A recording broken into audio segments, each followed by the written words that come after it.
All right, here we go. All right, man, we're live. All right, welcome back to the IIY podcast. I got a new guest on today. Go ahead and introduce yourself, man. How you guys doing? My name is Chicky Ceechetelli, and I'm coming to you from New England, Western Massachusetts, right on the Connecticut line. Yeah, Springfield, Massachusetts. Yeah, man. Well, you got a really long history, and I guess, we can, kind of break it down. You're an ex-mob guy, you're ex-Marine, right? Yeah, As Navy, well. Navy. Yeah, Navy, Navy. Navy as well. Yep, So, yep, we'll just go in and go in with it, So, I mean, absolutely.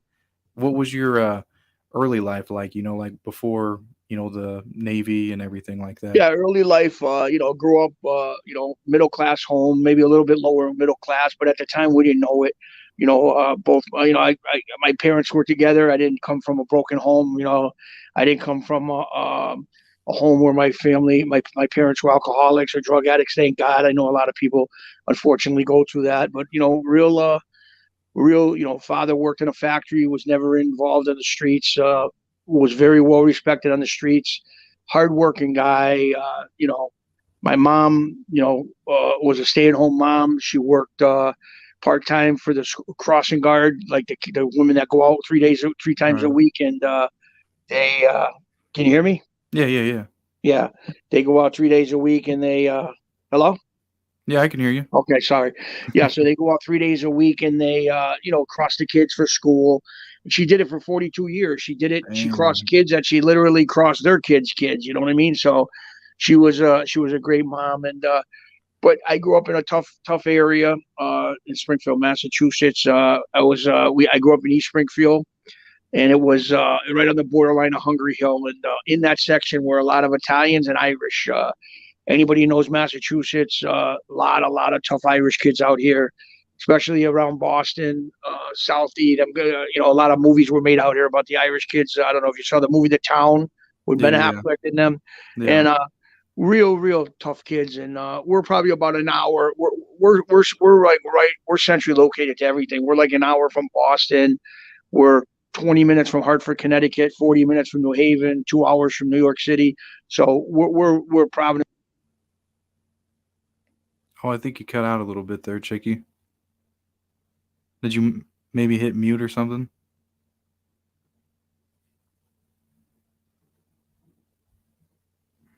I think you might have hit mute, guys. Let's see.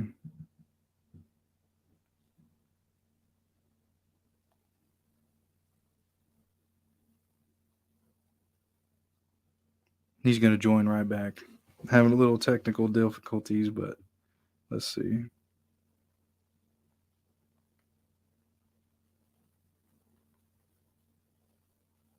There he is. Yeah, I Hey, man, apologize. can you hear me? Yeah, if it goes out ever, I'll come right back on. It's just that we're having bad weather over here. Yeah, yeah, I But feel it, man. yeah, yeah. So, No anyways, worries. yeah. So, anyways, yeah. To continue, yeah. I grew up, like I said, grew up. We as kids, we grew up, you know, 12, 13, 14 years old playing sports. We hung around. It was the South End of Springfield, all Italians. And as kids, we grew around. We hung around probably 20, 30 of us on in the weekend, and we hung around, all Italian kids, and we grew up fighting against other people and going to bars, and we were young kids, and a lot of the bars and the strip joints and stuff at 14, 15 years old when we were owned by wise guys, whatever you want to call it, guys in the life.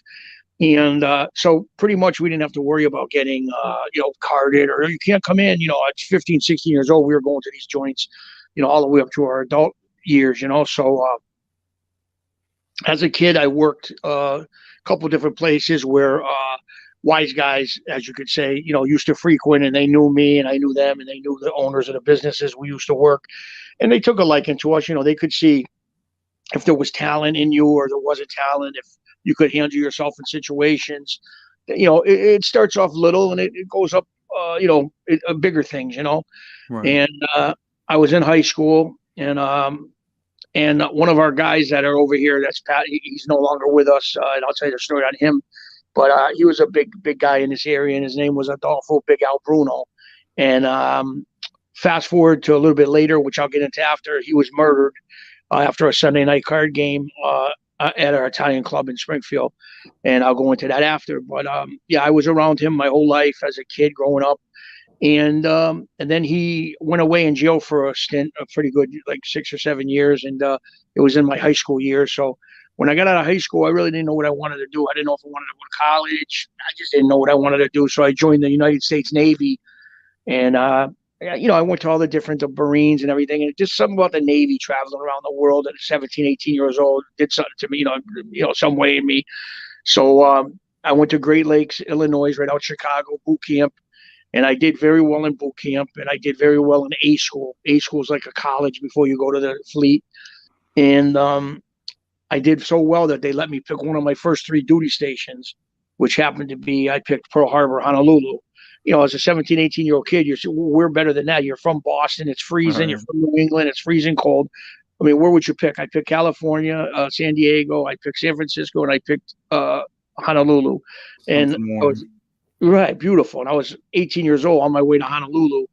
So, so right out of high school, I ended up going into the Navy, went around the world twice.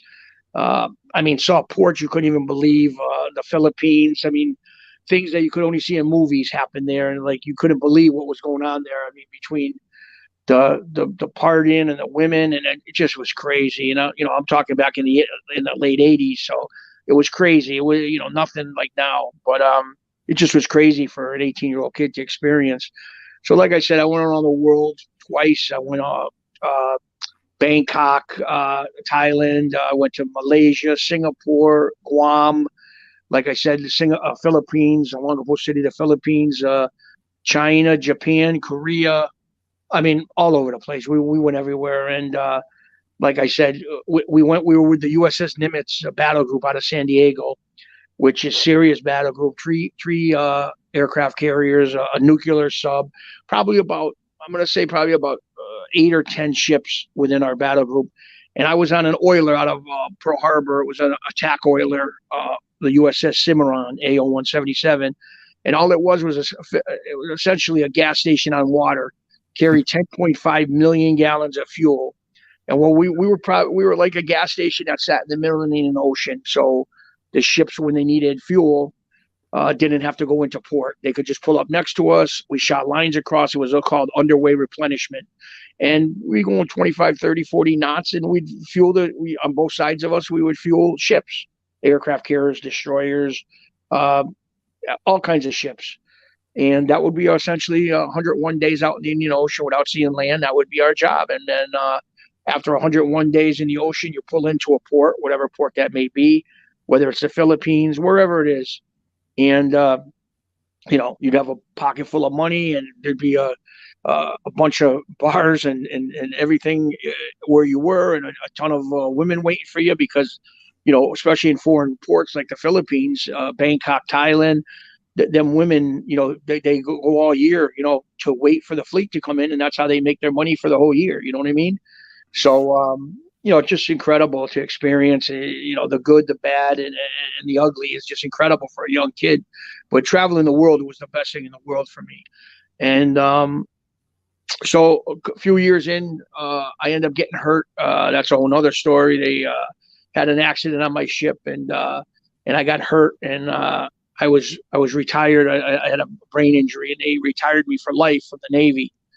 And so they flew me from Pearl Harbor, Honolulu to Bethesda Naval Hospital, which is essentially the best military hospital in the country, in the world. And it's stationed probably about 25 minutes out from Washington, D.C. in Bethesda, Maryland. And I was over there for about a year and a half, having treatments and, going to court to get myself. They retired me essentially out of the military for life with a full military income. Damn. And so unfortunately, it is what it is, but they did the right thing by me, So coming out of the military now, I'm in my early 20s. Again, what I wanted to do, and maybe I would have stayed my life if I didn't get hurt in the military. I probably would have stayed, at least 20 years. And now that's shot. So now I'm really in a crossroads where, what do I want to do now? I'm going to have to try to go to college now. The military thing's kind of done, even though I got the great retirement.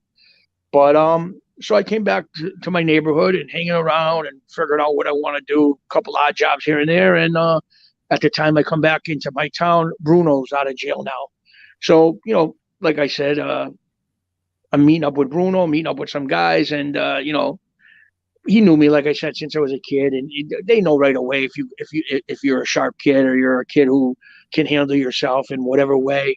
And so I started going back around Bruno, and at the time he was running a huge. He had the biggest sports book probably on the East Coast at the time. And I can remember him coming up to me and he's saying, hey, I need a guy to clean out the office. And at the time, I didn't know what that meant. So I said to a friend of mine, I said, I don't want to clean out the office. What do you think? What do you think? I'm a guy who, whatever, empties baskets and does the floor, washes like a custodian, which is not a bad thing, but that's what I'm thinking, And it didn't mean that at all. What it meant was you would get fax machines. At the time, it was fax machines. Now they do everything completely different.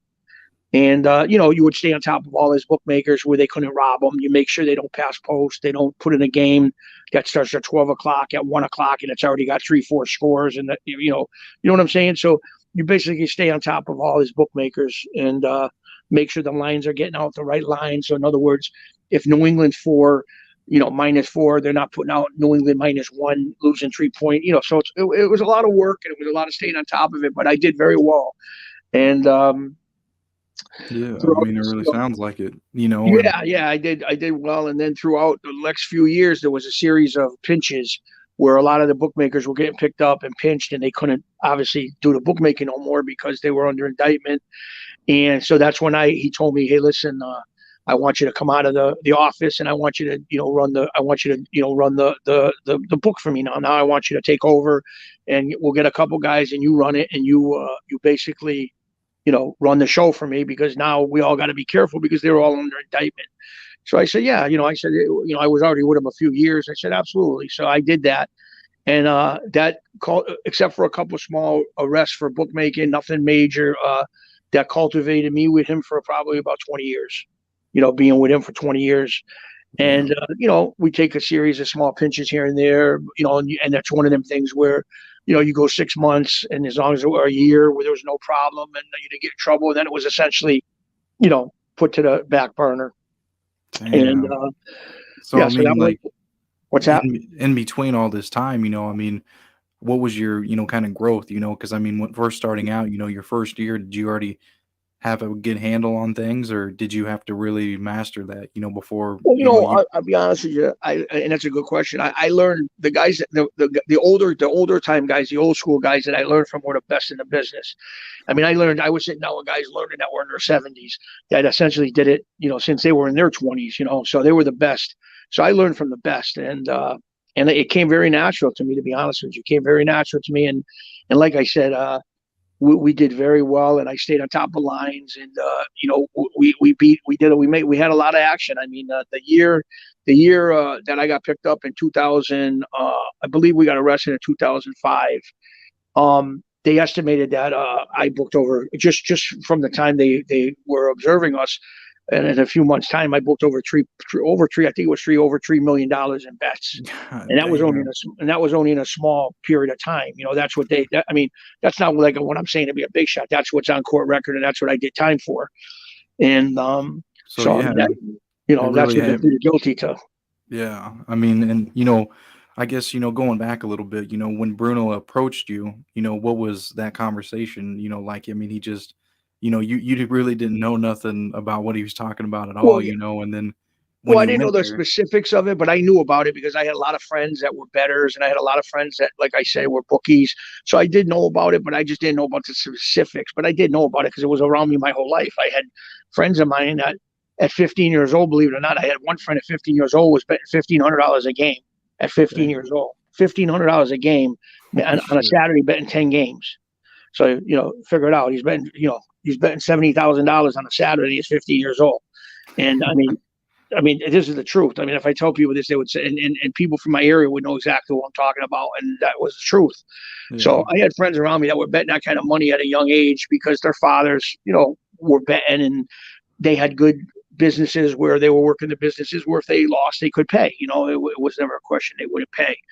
And so I grew up around this. I just didn't know the specifics of it. So Bruno knew I was around it, and Bruno knew guys, myself and certain guys around us, how we carried ourselves. And that, if God forbid there was a pinch, he didn't have to worry about us saying, "Oh, And that's another thing I want to say with, and I got nothing, no bad ill towards them, but like a lot of the YouTubers, and I had talked to you when I talked to you off air, but a lot of YouTuber today, and I don't consider myself a YouTuber. I'm just doing some interviews here and there because I got a book coming out, and like I said, we'll go into it later. But I was in a major movie that shot last fall and should be out by this fall. I just don't know if it's going to be Netflix, or you never know until the end, or maybe it could possibly it was in a it could be in a it was made to be a movie, so it could be right in a movie theater, and it was. I'll get into that after, but it was produced by Leonardo DiCaprio's Appian Way production company, so he's part of it. So it's a huge, huge opportunity I got, and that where I actually, played I played with the lead guy, James Madio, who played Willy Pep, who's a professional boxer out of Hartford, Connecticut. He was like the Rocky Balboa, the real Rocky Balboa, but out of Hartford. But I'll get into that later. But anyway, so the thing on YouTube today is like you'll get a lot of these shows, and they're all out there. The most popular ones, Sammy the Bull, all these guys. You got to understand something.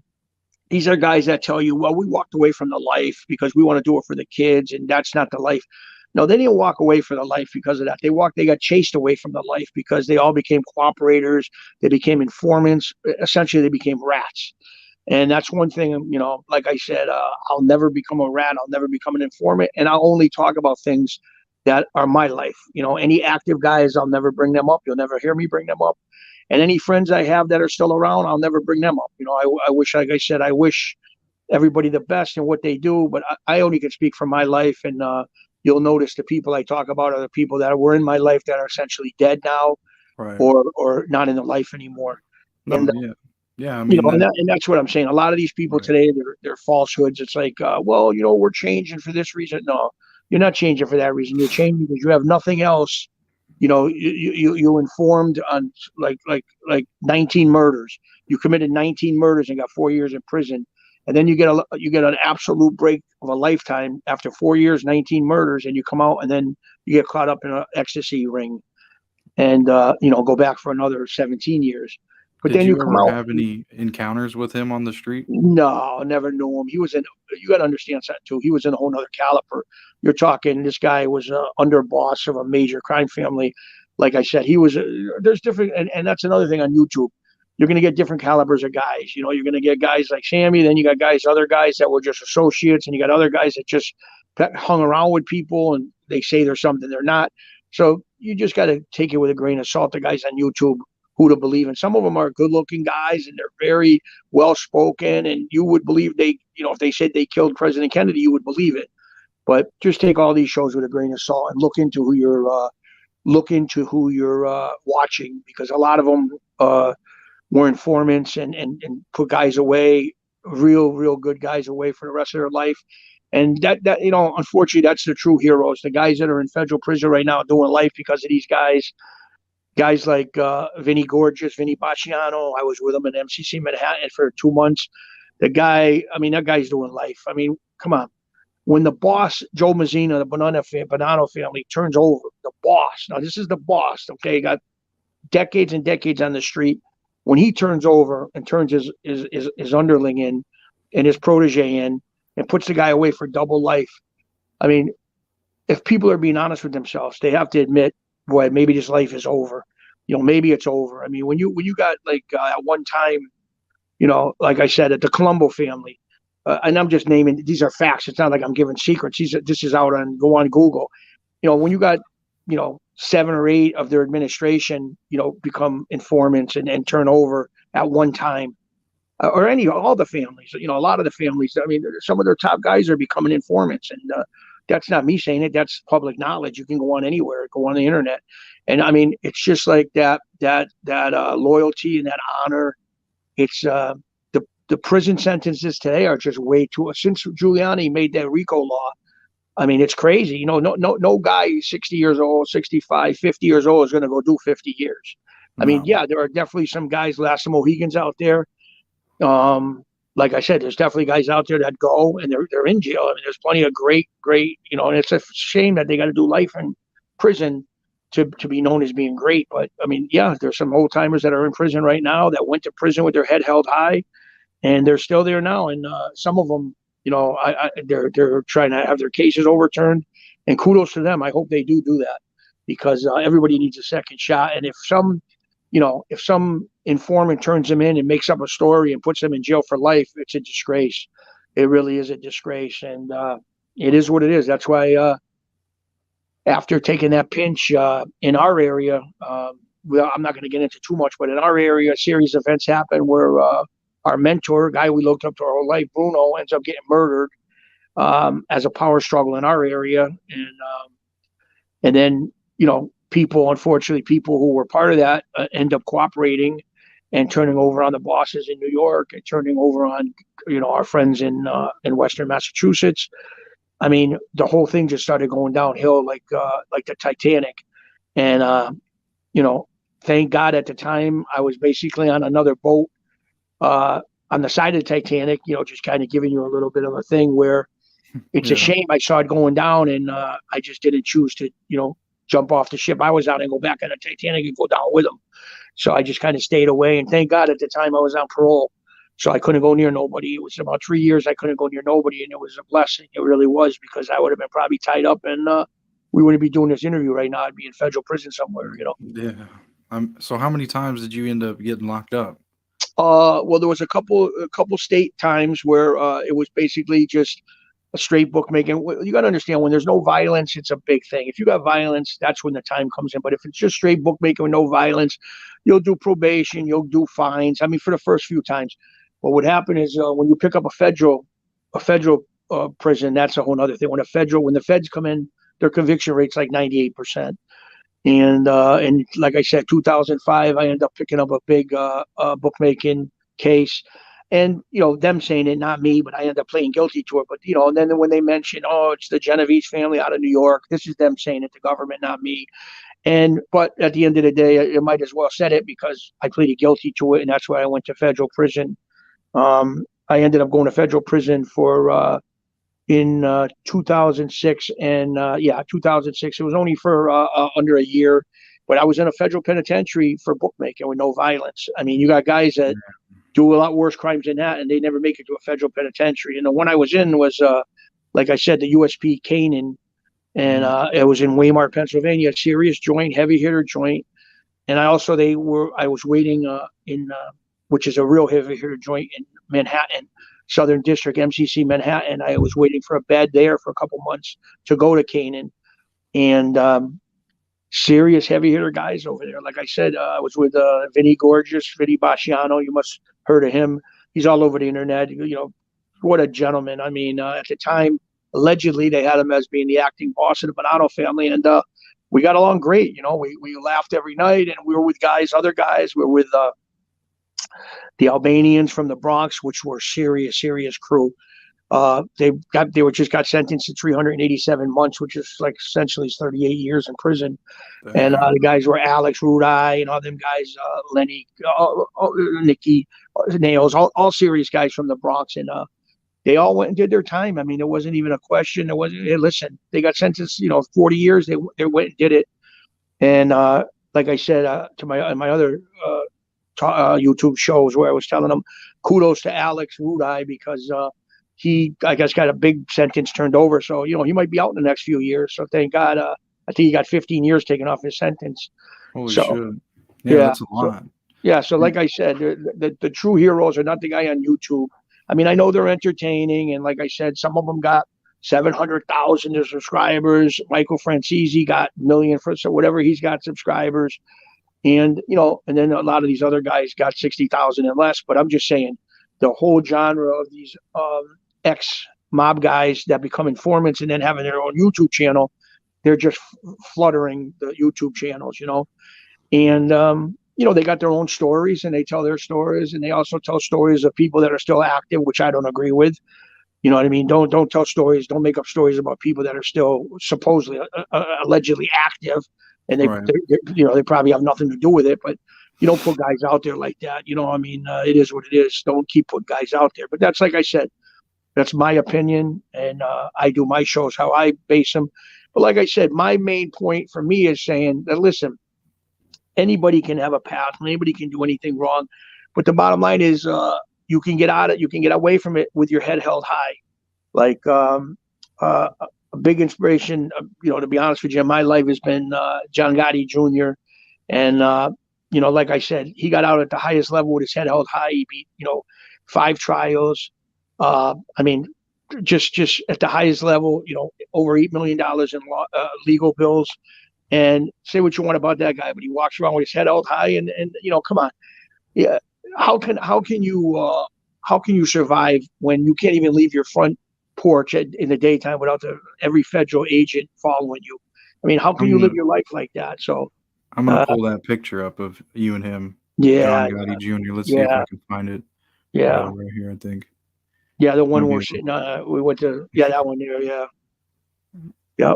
So that's him on the right, and then there's you Yeah, on he's the all the left. way on the right with the New England Patriots jacket, and then I'm on the left. That's our daughters were playing basketball. And we went to support our daughters, and the guy in the middle is a friend of mine, Brian Hoyle, was down 17 years for extortion, and he knew John from they were in prison together in Raybrook.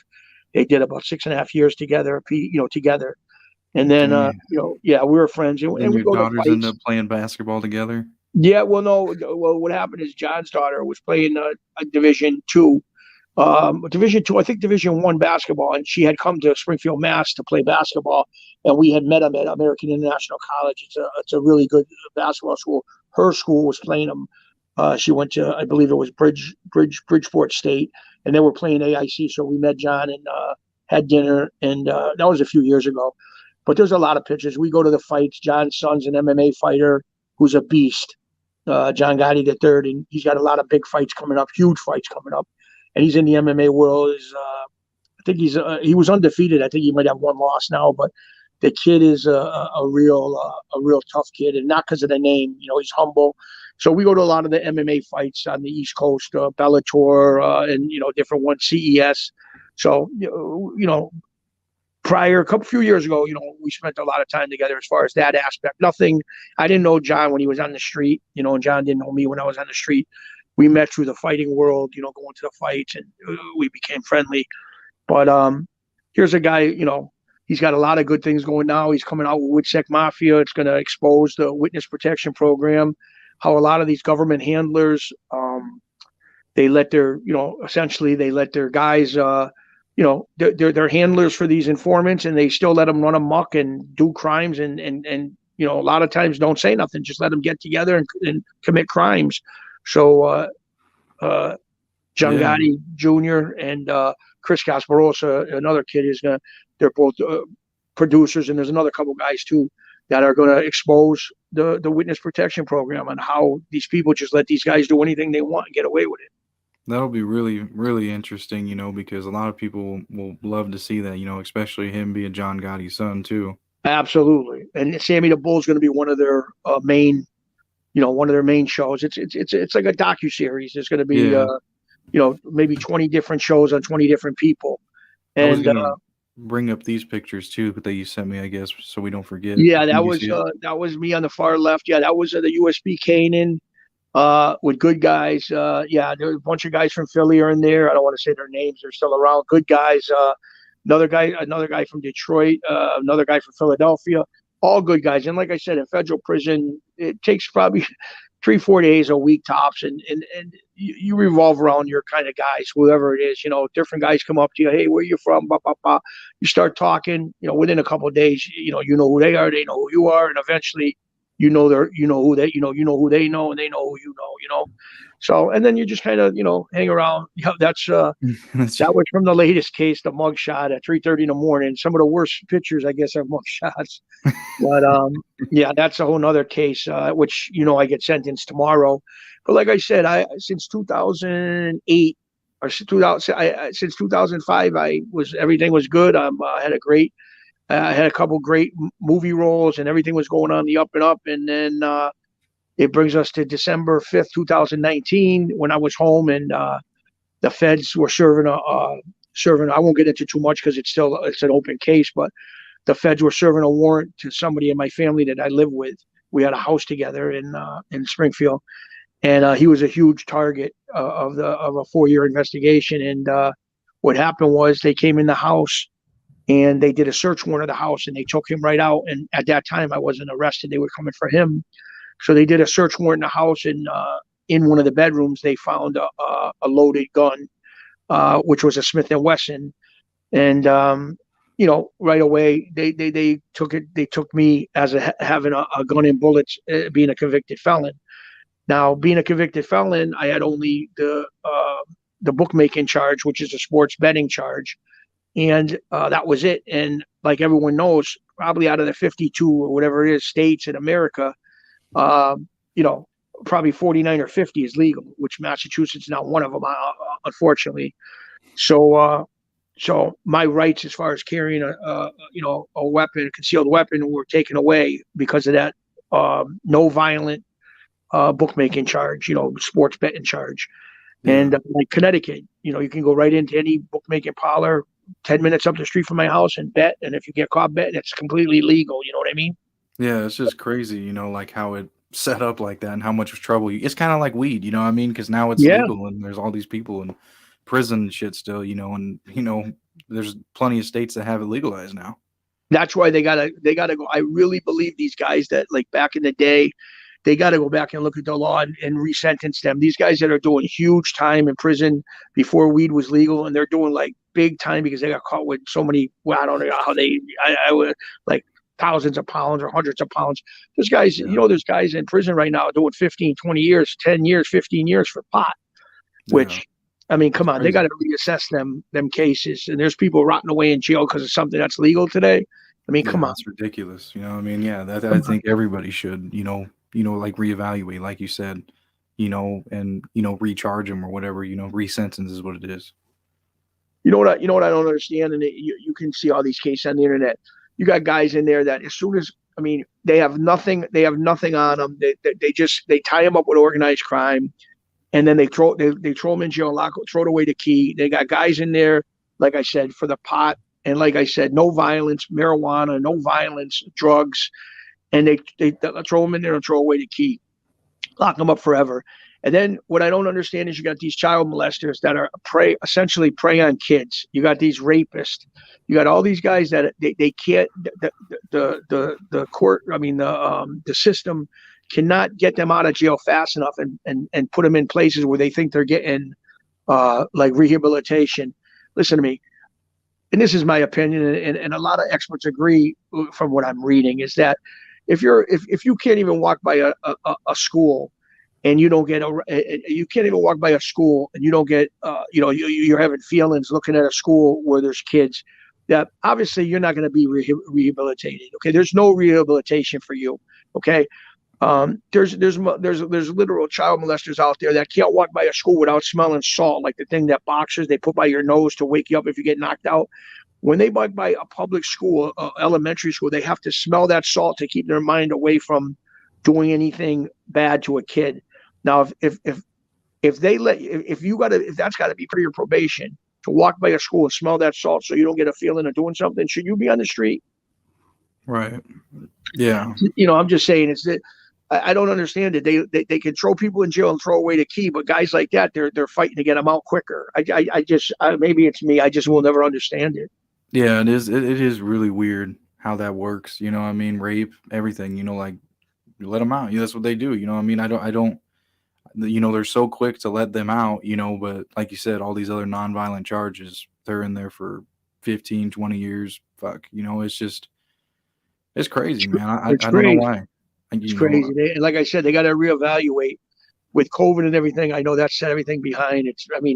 It's kept me in a stutter step for the past, like I said, this December will be 3 years. And I'm blessed that tomorrow. So yeah, tomorrow in Boston, they'll be sentencing me. And like I said, it's not a big charge. Thank God. I mean, what saved me was that the gun was a Smith and Wesson, which is in Springfield, Massachusetts. So federal law states that you can't be charged with the gun if they have no proof it left state lines. Okay. So Right. the gun, they did the ballistics on the gun, and it was never fired. It was brand new, and it came from Smith and Wesson in Springfield, Mass. So that therefore they had no proof that it left state lines. Yeah. So essentially, you only can get charged with ammunition, which is it's not a minimum mandatory. It's only guidelines from 10 to 16 months. That's guidelines. So Right. they can do under that, and they can do. They usually don't go over the 16 months, but they can definitely go under. And plus, I have 3 months in already. When they first got us, I would have 3 months of credit. So we'll see what happens. I mean, with the COVID and everything, you never know. But it's just up in the Yeah. air. And that's the worst part. Everything's up in the air. It's not going to be a long sentence, but still, a It's year still and a half. coming. Yeah. Yeah, it's just you can't move forward. You can't, go on. You can't do things because you don't know. Am I going to be here for a year? Am I not going to be here for a year? Is it going to be 2 months? Is it going to be 16 months? Just puts a whole stutter step on your life, and it's just I'm looking forward to just finding out. And then so I go tomorrow.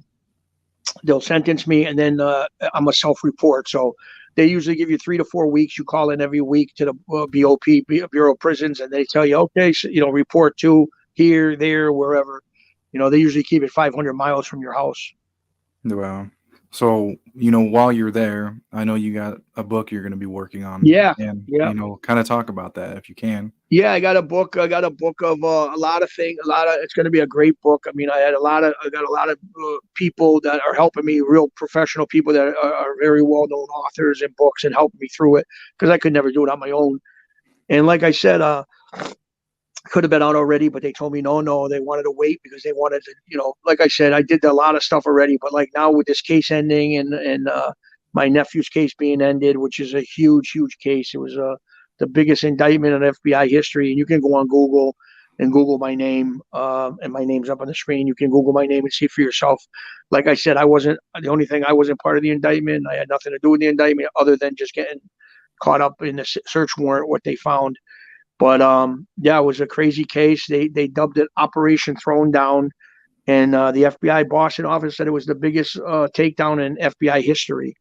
And like I said, I won't get into too much because there's still some guys that are waiting to go to trial and waiting to, go to court. So I don't want to screw them up at all. But like I said, Right. you can Google the case, you can Google my name, and it'll all come up. And it's just like I said, 64 people were indicted from Massachusetts to New Jersey, and it's pretty much it is what it is. But and like I said, the guys that are still in prison and the guys that are still fighting the case, I wish them the best. Like I said, a lot of them guys don't be. That was another case that an informant made up a bunch of lies and brought it forward. And here's a guy, an informant that was busted for drugs and terrible things, gun running and everything. And then he said, "Listen, if you forget that on me, I'll make up all lies about the other stuff to get these guys in trouble." And that's the way Right. it works. And that's why it's a real sad system that we're. And you know what? And people listening and people that are out there are probably saying, "No, it don't work that way. It can't be that way." Believe me, I know it don't seem like it can, but it is. It can be. And This there's is what guys. there's I'm someone sorry. did comment and say, couldn't his roommate cop the gun and clear you? He tried. Yeah, he tried to do that. My nephew tried to do it. He said it was his, and they didn't said no. They didn't believe it. They wouldn't let the federal government said it was in my supposedly it was in my vestibule room, my bedroom, and where they found it. Like that's what my nephew did. He came forward right away and said no, it was mine. I hid it, and they didn't want to go for it. You're 100% right, and that was the first thing we played out because he did say it was his, and they didn't want to hear it. It was not. We tried to fight it, and we tried to get a motion to suppress, a motion to dismiss. Nothing worked. I mean, my lawyer did everything, and like I said, we could have went and fought. We could have went to thing, and my nephew would have said it on stand, but they wouldn't even let it get that far. They said, "Listen, we know exactly this, that, the other." They fought us every tooth of the way. But you're right. Dang. That would have been the easiest way to do it. That is a good one. Agio, that's his name. That's a good one, man. Agio is his Yeah, name. absolutely. No, that was a great. Everybody, Great point. when we talk about this case, that's 99. 9 out of 10 people say that's first same thing. Why did you just take it and end it? Because Yeah. basically, what he's facing, he at one time he was facing 20 years. So basically, a year to him, they just buried underneath. You know that, and you ain't got to do the year. You know what I mean? They would bury that gun charge right underneath. And then, but now because he pleaded guilty. and he's only facing significantly less, maybe 10 or 12, and he's been in almost 3. So, but that's, like I said, that's a whole nother thing. But there was a huge case. You can, like I said, you can look it up. But Yeah, I will. And Colby Roy said, as much as we need law and law enforcement, the jails are overcrowded and things people terrible. get sentenced for are crazy. Yeah, that's Absolutely, he's right. And like I just was saying, he's 100% right. And what I'm saying to you is, people don't realize it when you haven't been to jail, or you've never had the experience of being in jail, or you don't know people, or your family if people are in jail. You would say, no, it's the justice system. It works. That's what. And I'm telling you, there's people that are rotting away in jail right now that just don't have the money for a lawyer. They don't have money to pay their bond. They don't have money to pay bail. You know how many guys are sitting in jail right now with $1,000 bail? $1,000 bail, and they're sitting in jail for a year, 2 years, since COVID hit, maybe 3 years, to fight their case for $1,000 bonds bail. yeah. People ain't got money like that, especially No, being in that you wouldn't believe situation. it. And then a lot of people, of course, got to get public defenders, and it is what it is. Public defenders do the best they can, but let's face it, a public defender ain't doing for you what a $50,000 lawyer is doing for you, and you know that. Yeah, And that's too bad. yeah, I know, and it's I guess you get what you pay for. You know what I mean? Unfortunately, but that's in everything. If you go Yeah, buy a decent car, or you get a junk car. I mean, you know what I'm saying. And everything in life, sneakers, same thing. You want to get good sneakers, you get them. If you want to buy the cheaper ones, then you're going to see what you get. I'm just saying, that's in everything in life, and the justice system is no other. That's the same thing. yeah. I guess while But we're on the topic of prison, like hmm. what are some I guess prison stories you've had that kind of stand out to you that I'll you be went through? honest with you. I mean, people. It's funny because people watch that old HBO show Oz and these crazy shows that are on TV, and listen, it's not like that. I mean, I'm sure there are prisons in the country that they might have guys in there that are like that, but that's very few. And believe me, there are guys in jail that, if you're that type of guy, there are guys in there that will. There's enough guys in there that unfortunately, hey, listen, it is what it is. But you know how it is. There's gay guys in jail. There's gay guys in the streets. It's just the way it is. So, but to see like Oz, where everybody's getting this, and it's always people are naked, right? It doesn't happen, especially in federal. I haven't ever seen it. And Yeah, but my stories, I got to be honest with you, are always good stories, funny stories. Like we would eat, like I said, you're hanging around with 5, 6, 7 guys, and then with your guys, I mean, you work out with them, you bust balls with them. At night, you cook with them. I mean, it's just like it's conglomerate, whatever that word is. You're together and you watch out for each other. And like I said, in federal, it's always, unfortunately, well, not unfortunately, it's a good thing. But in federal, you always gravitate to the organized crime guys, and yeah, that's the way it is. You go in, and it don't matter. Like a ton of guys in federal prison are like a lot of the Irish guys from South Boston, a lot of Boston Irish guys, bank robbers. Charlestown is the bank armored car and bank robbery town. The movie The Town was from there. And yeah, I mean, they're the most bank robbery and armored car heist in the world is in out of this one little town in South Boston, Charlestown. And if you watch the movie The Town with Ben Affleck, it's a great movie. That's yeah, basically That's a true story. It's based on true events. yeah. And I mean, so you so got a lot of when tough Irish kids in jail and federal prison, and they mix with the Italians and very close with the Italians. And you don't want to hear even a crazier story is that a guy from my neighborhood that we grew up with as teenagers all through the year, and he ends up going to jail for a Bruno murder. Is a kid, and the only reason I bring it up is I want to tell him he's been in a lockup for 3 years, and like I said, I mean, Free Freddie, the kid's Freddie G is, and he's the one allegedly that they got allegedly, like I said, 3 years. The Bureau of Prisons got him in lockup in Hazleton, West Virginia, for allegedly killing Whitey Bulger. Okay, and he was my good friend. He grew up 20 minutes or 15 minutes away from me, and we hung around a lot of times together. And the reason I'm bringing it up is to say Free Freddie. The kid's been in jail for in the hole for by himself for 3 years. Now, the BOP should either have to charge him or let him back into population. I mean, BOP, if the case is so cut and dry, why ain't they charging him? I mean, 3 years, they got him like a dog in a hole. And anybody that knows the hole in prison is just 23-hour lockdown. You use the phone once a month. It's horrendous. and without charging them for the murder, put them back in population. I mean, what are you going to keep them there? It's ridiculous. So anybody that knows that case, Whitey Bulger, you know who he is. He was probably one of the most notorious gangster rats in the country, and they end up finding him so many years ago, several years ago in California. Remember that big case? Yeah. And it's a huge case. He was out of Boston, the Winter Hill Gang, and he was working for the FBI for many, many years.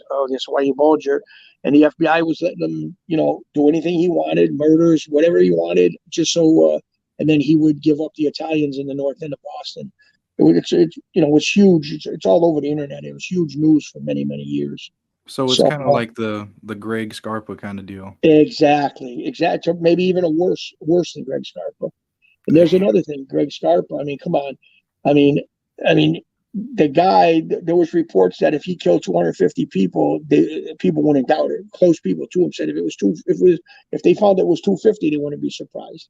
Can you imagine 250 people? I mean, you're not even a serial killer at that point. You might as well be you might as well be a leader of a small country that you can take out that many people and nothing, and then basically, have carte blanche to do whatever you want. I mean, come on, that's crazy. I mean, that's crazy. Yeah, it is. Were you ever made in the family? No, I never was. Thank God I never was. And like I said, if I was, I would have probably, if I was, to be honest with you, I wouldn't even be on your show right now. I wouldn't even be talking about nothing. But no, I never was. No, I mean, if things would have been a little different with certain people, I'm not going to get into it. I might have, I had a great shot. But you know what? Looking back, I thank God Almighty, I never was. Looking back now and see how everything played out, I'm blessed that never happened. And like I said, if that did happen, then I can guarantee you, I wouldn't be on the show right now talking, But like I said, I don't talk about nobody that's current, and not that I even know who is current. I've been out of it for a while, but I'm not that kind of person. I'm more for when you can do things in your life, and you don't have to wait till you're facing 30, 40, 50 years, or you don't have to wait until God forbid these people that cooperate. You don't have to wait till you cooperate. All these people that cooperated, why didn't they get out when the getting was good and say, you know what, I'm going to give up the extra money. I'm going to give up the extra. Hey, your audio kind of went. Hey, your audio kind of went bad. Can you hear me now? No. No. It's still kind of bad. Okay, hold on. Okay. Do you know what it is? The weather, is it all right? Yeah, no. It's still kind of crappy right now, though. Yes, I apologize. Hold on a second. You good, man? How about now? It's still the same. You know what? Just give me 1 second. I'll just go out and come in. Like I said, the weather's bad in New England. Okay, yeah, just leave, come back real quick. Yeah, 1 second. I'll be right there. Thank you. Yeah, all right. Just having a little technical difficulties on his end. Just, bear with us for a minute. Thank you all for joining and watching. I really do appreciate it. This guy has some really good stories. He's really been through it. He's an ex-mob associate. He was a bookie for the Genovese family. What up, man?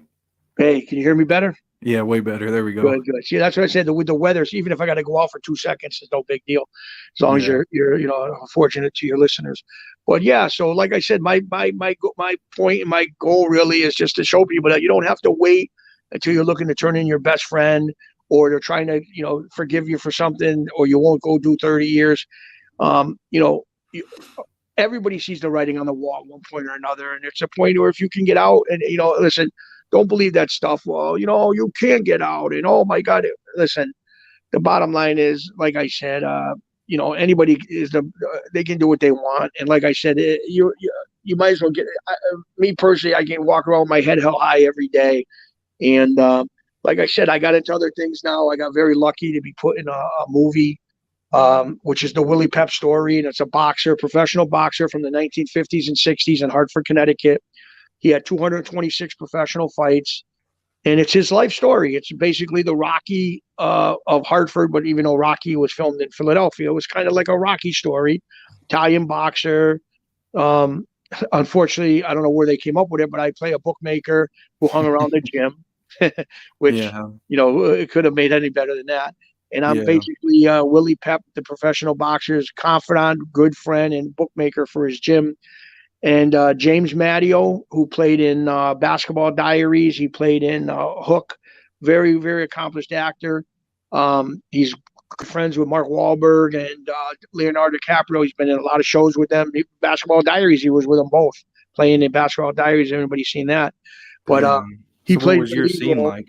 What's that? What was your scene like? What It would was you a good. do? Well, it started off where I was me and the guy that you showed the picture of, me and John Gotti, Brian Hoyle, the one in the middle, the bald guy. We were supposed to just be there as people who the camera would pass us and just get our face on, get our face on the camera, but not say nothing. And then as we went on and met the director and all the makeup people and everything, the director said, no, we're going to use you guys in a whole nother realm. And we end up, like I said, going from just a camera passing us, showing our face, to where we both had actual talking scenes in the motion picture show with the lead actor, James Matteo, who plays Willy Pep. So, we're in a right before he goes out to his 226 fight. We're and we had a wardrobe where they dressed us in the 50s. We had all our tattoos we had covered up by makeup. They just design you like you're in the 1950s, right down to the cigars you smoke. It's incredible. And Someone said they thought. Oh, Agio said he thought you were playing Tony V in the Pep movie. no, no, no, oh no. I'll tell you. Well, you know what? I guess he's very knowledgeable. This guy, Tony Volpe was a good friend of mine, and he's passed now. But you're right. Is essentially he is Tony V, but they're not saying it. But you're right. It is just like that kind of character. And Tony V was definitely friendly with Pep, with Willy Pep, and obviously he comes from Hartford, Connecticut. Tony V was a great guy. Had a lot of fun with Tony V. He owned a bar in Hartford. Spent a lot of several nights down there having a good time, eating dinner with him, and he was a true gentleman. And he's missed. He's missed. And like I said, he's been gone for a little while now. And yeah, Tony V was a great guy, and that's a great. He brought that up. That was a very knowledgeable thing to bring up. But you're Yeah. right. Yeah, essentially that's exactly what it is, even though they're not saying that. But basically, yeah, Beautiful. that's exactly right. So, I guess you had a bunch of tattoos and stuff too that, while you were doing this movie, so they had Yeah, to cover it all up and stuff. I yeah. If you think I go seen on, you post them on yeah, Instagram, right? if any of your listeners, if you had Instagram, you can go on official underscore, and then my name, which is on the screen, Chicky and Ceecchetelli. You get the spelling on the screen. And this was last November, so you can go up my site, whatever. I got crazy things, whatever. My grandkids and everything's on there. But if you go there, I got actual videos and pictures of them taking off because I got hand tattoos and arm tattoos, and in certain scenes they didn't want tattoos, and Yeah. which it's no problem. And then they come on and I got actual pictures on my Instagram of the makeup people taking off the tattoos and everything. So it was incredible experience. And I was on set with a lot of the guys that were in the movie The Bronx Tale. I was on set with the guys that were in a lot of guys that played in The Sopranos. That played in the movie as well. Like actually, for me to talk to the lead guy, James Madder, the lead role, basically for my first time ever That's being in a major crazy. motion picture, I got more play than them. You know what I mean? Which was Yeah. amazing to me. It was It just amazing. goes to show, I mean, you just never know what opportunities are gonna present That's what themselves, I'm saying. And a lot of times they want people that, unfortunately, they can get an actor, but if they can get a guy who was in the life that knows, like, Real even dude. even throughout the thing, the guy would say to me, Chicky, how would this sound better, like this or this? And I'd say, are you really asking me? And he'd say, yeah, what would sound better, this or that? And I would say, well, this don't sound right. It seems like you're making it up. He'd say, all right, well, what'd you say? And I would tell him, and boom, they went with it. And my friend Brian did the same thing. My friend Brian has a real deep voice, Brian Hoyle, and he did 17 years for extortion. He's been in the business, an Irish guy, but Damn. he was part of, good guy, really solid as they come. Like I said, 17 years in prison, federal prison. And now the acting bud has hit him as well. So, like I said, we've done three things already. And Brian actually was in Witsec Mafia, which is John A. Gotti Jr.'s project. And they went to Miami and filmed, and I couldn't go because of this stupid, you can't leave the state for the last 3 years. So I missed out on it, which I would have been involved. Damn. But now Yeah. Gotti 2's coming out, with Armand Asante, where they're gonna have a picture, the motion picture of John Gotti Sr.'s last 10 years of life, and Armand Asante is coming back in to play the role of John Gotti Sr. at Damn. the older years, in Marion, Illinois federal prison when he passes. So that should be incredible. And knocking on wood, like I said, depending if I'm out or in, but my friend Brian is gonna. We're all gonna have an opportunity to, have a shot of coming. Like I said, they'll give you a shot, but you still gotta. You're not getting nothing for nothing. If you can't do the part, you're not gonna get the part. But you definitely got the Right. shot. So it's up to you after that. You get the shot.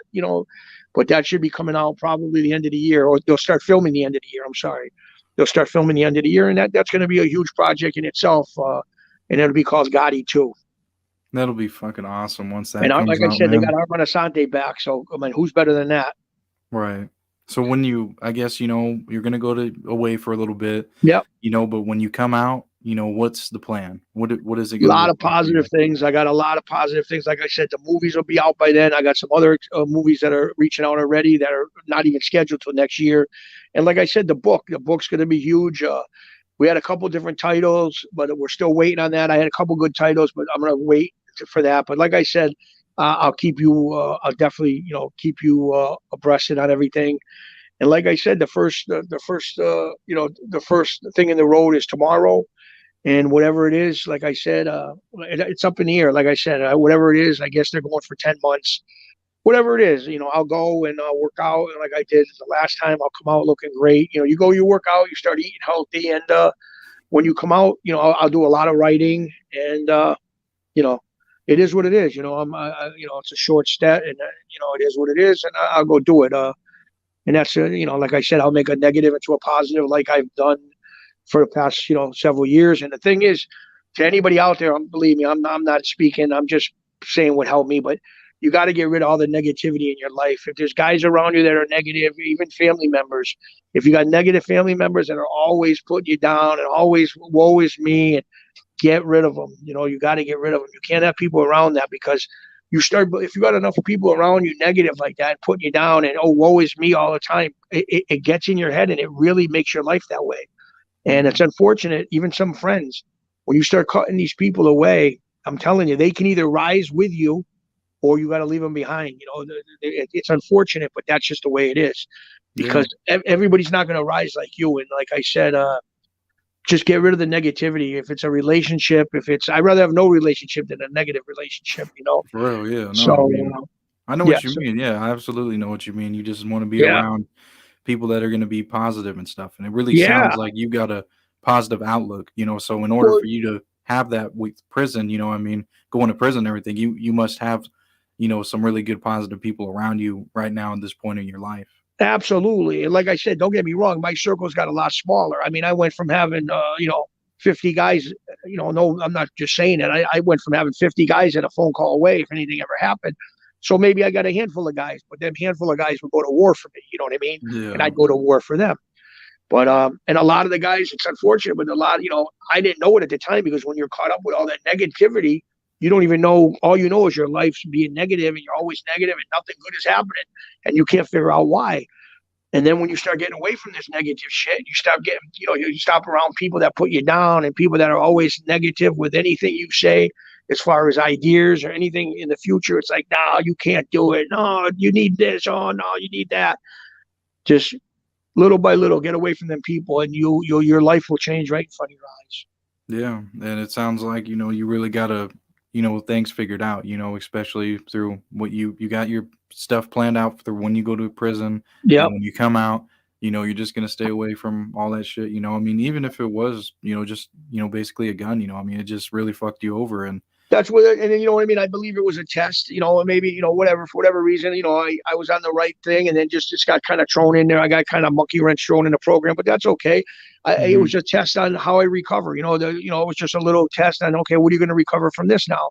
Yeah. And I took it with a grain of salt. And actually, to be honest with you, since that happened, a lot of people that were in my life, I got out of my life, for a lot of reasons, different reasons. And it was almost, it sounds crazy, but since that day when this happened on December 5th, 2019, it was almost a blessing that that this pinch happened, because it made me change things in my life that I would have never changed if it didn't happen. If that kind of makes sense to you, Yeah, no, it does. I you know. see what you mean. Yeah, because sometimes you just need that extra push to make you go That's what I'm through with saying. something. You know what I mean? Exactly. Exactly. So by no means am I better than anybody, or I got to, oh my God, my outlook is superior to anybody's. No, I only can tell you in my life what helped me. And, am I perfect? Of course not. I mean, do I like to go out and maybe eat a little too much? I'm a heavy guy. Who cares? I mean, Yeah, yeah, right, that's something in jail I'll take care of. But I'm saying if that's the least of my worries, being a few pounds overweight, who cares? You know what I mean? right. Compared to other things I was doing, 5, 6 years ago. You know what I mean? Yeah, and long as you're improving, and not doing, as the bad shit as you were doing before, you'll be all Exactly. right. You know what I mean? Exactly. And like I Mentally, said, you'll be a there's lot better. right, exactly. And there's a lot of guys out there that, like I said, they're unfortunately they got to learn from themselves. I can't teach them, but they're living fantasy world. They're still thinking this world, this life exists. And even I'll be honest with you, even the guys that are out there now, the guys that have been around a long time and they're serious, guys in whatever within the five families or whatever, they're keeping low too. I mean, they know. I mean, they are who they are, and but they're keeping low, and they don't want none of the trouble either. They just want to. A lot of guys are like in the retirement age. They don't want to listen at 65, 75 years old. They don't want to go to life. They don't want to go to jail. A 15-year sentence to them is a life sentence. They don't want that. Yeah, they didn't get much time. So Like a no, young guy, that's 20 in the 20s, 30s. You know what I mean? right. And it's A not the lot different. 1970s or 80s no more. We all know that them days are gone. And it's in an era now, 2022, where you got a lot of, it's unfortunate, but a lot of the younger mob guys are all got Instagram. They got Instagram. What? Yeah. That's fucking Lot of, I dope. mean, I'm not going to mention names, but there's mob guys out there that are active mob guys right now that actually have Instagram, that go on Instagram. And, I mean, they don't put up things they don't want nobody to know, but, Right. you can actually see them with their family and where they're living and what restaurants they own. I mean, I'm not just saying, you're welcome to 2022. So, and today, nowadays, anybody who's smart knows there's nothing you can do today. There's a camera on every red light.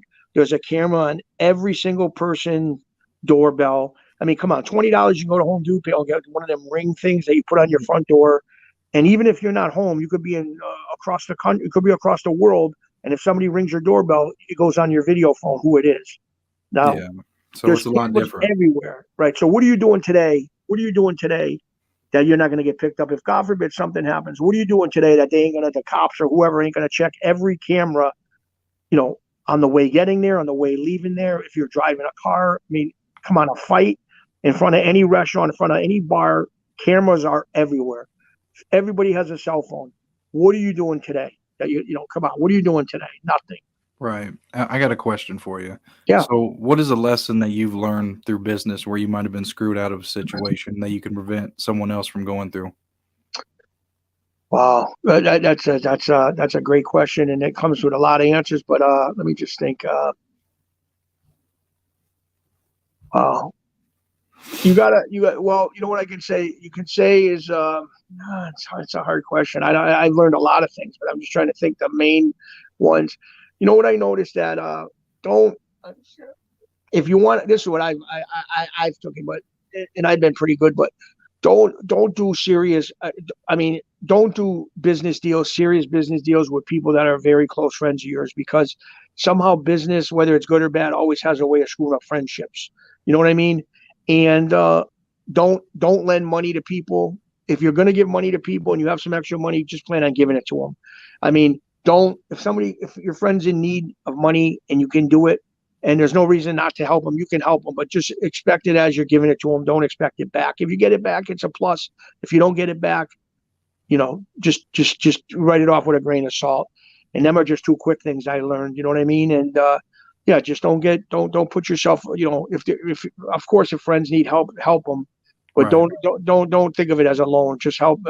Let them know, hey, if you can, if you have it to pay me back, great. And if you don't, it's still okay.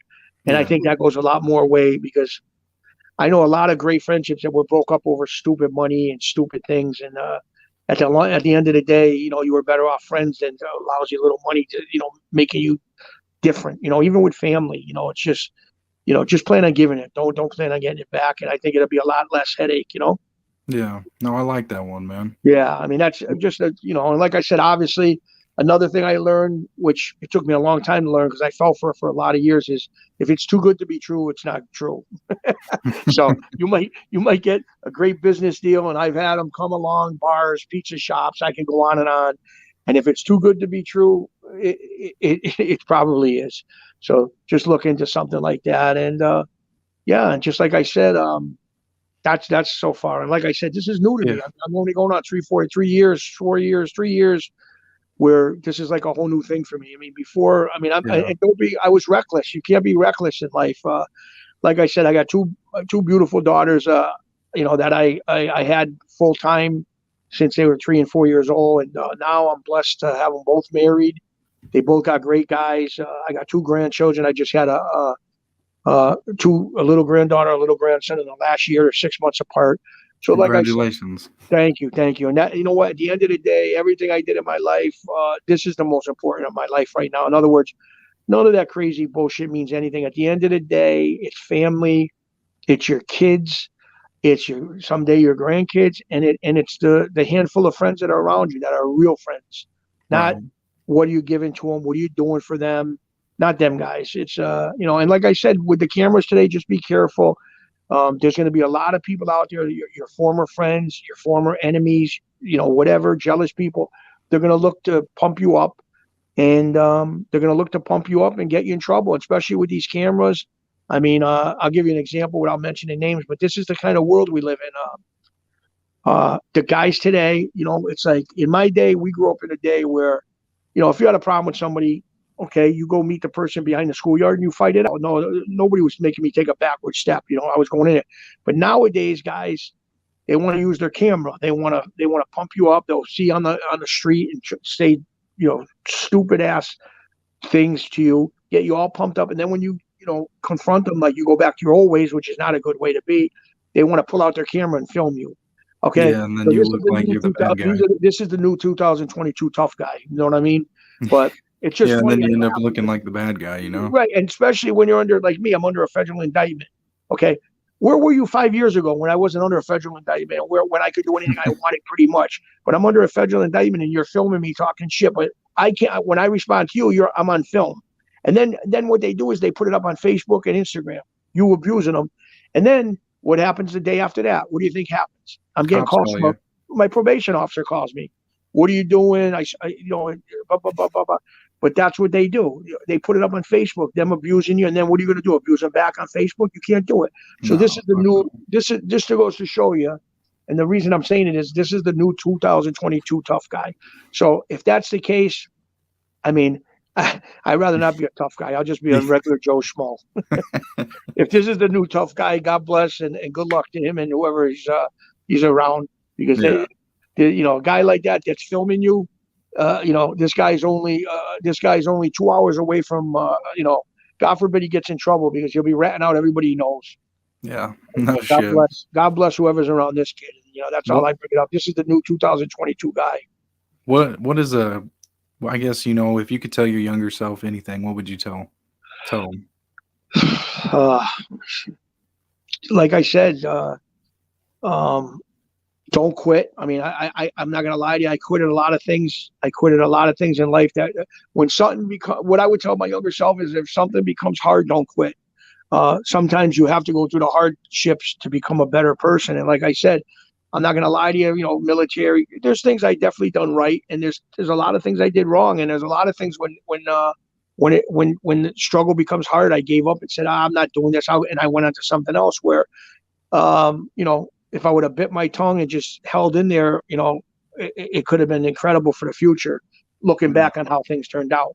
But at the end of the day, I mean, you got to go through all the experiences, get you who I am. So looking back, I got to be honest with you, except for the thing I told you, looking back, I'm glad I went through everything I went through. I tell myself, really, you just got to go through life because it makes you who you are.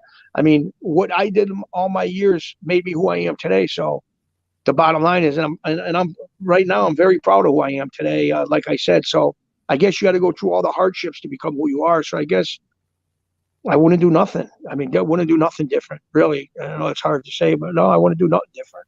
Yeah, no, I mean, I hear you, I mean, because, sometimes you just have to go through shit in order to, be better, Absolutely. you know what I mean? And if you don't go through the shit, you don't know what you don't know what you don't know what it's like to loss. Like I said, I'll be honest with you. I went through a divorce. That was a tough thing. And looking back now, at the time you're going through it, you're of course saying, "Well, I'm not wrong; they're wrong." But if you look back, that's one thing I do different. Like I said, I would do that different. But Yeah. other than that, I would know. I'd get. It's hard. Like I said, you got to go through the tough aches to get you to know what you did wrong. So yeah, it's pretty much I'd go through everything the same because that's who made me who I am. Yeah. No, I really like that, man, and, you gave a lot of really good information today to me, and to everybody else listening, so, Yeah, and did like I you have said, we can anything do it else? again. You want to Y do it again down the road? Like I said, when the book comes out or anything, it don't matter when the movie comes out. I'll be happy to come back on. And I just want to thank all your listeners and your people in your chat and stuff. They asked some great questions, especially the guy who asked about the Tony V one. I don't know where he pulled that one out of, Oh, but that was a yeah. great question. That was an Agio incredible is his name. question. Yeah, Yeah, no, great thank you, guy. Agio, for And that question. and I'm subscribed to you now too, so I'll come on when you do some shows and put in my 2 cents and chats and stuff. But Where yeah, can there's a people lot of find you? yeah. What's that?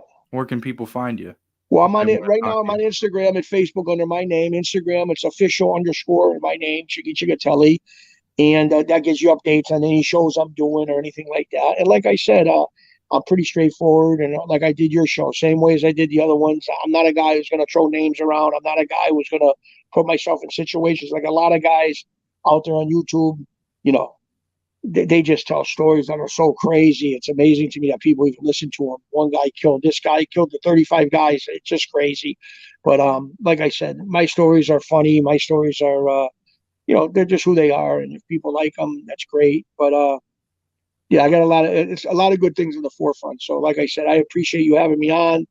And, I hope the show was okay. And yeah, Oh, yeah, it definitely, went great. Let me well, hear we'll that. keep in touch. I'm gonna end on here real quick, Okay. and then we'll talk for a few minutes. Beautiful. Thanks everybody for watching.